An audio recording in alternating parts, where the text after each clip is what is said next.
some of the treatments that we have are basically to obviously treat the mood itself.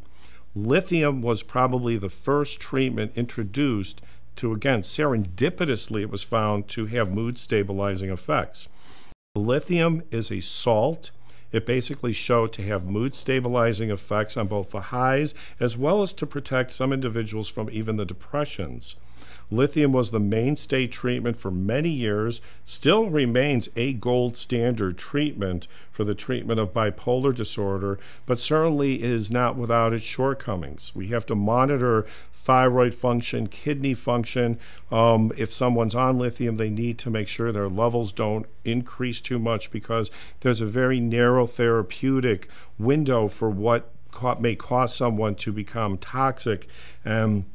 People do need to be managed closely when they're taking lithium.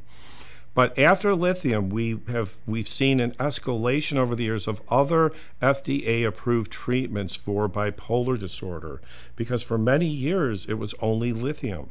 We now have some of the anti-seizure medicines, things like divalproex sodium, sometimes called Depakote, carbamazepine in the form of something called Tegretol, are examples of mood stabilizers that are actually approved for the treatment of bipolar disorder.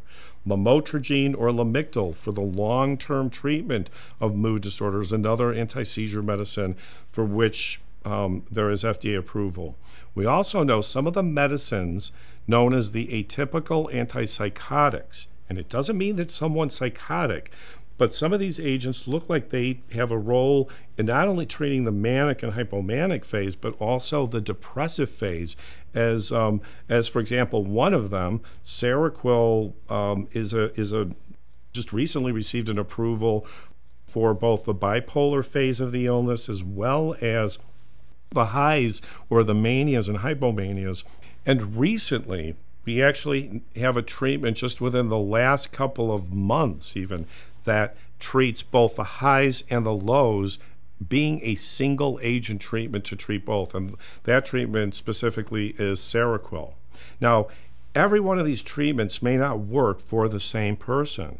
And every one of these medications may need to have changes made across the course of that individual's illness. But I think the good news is we have a growing number of treatments.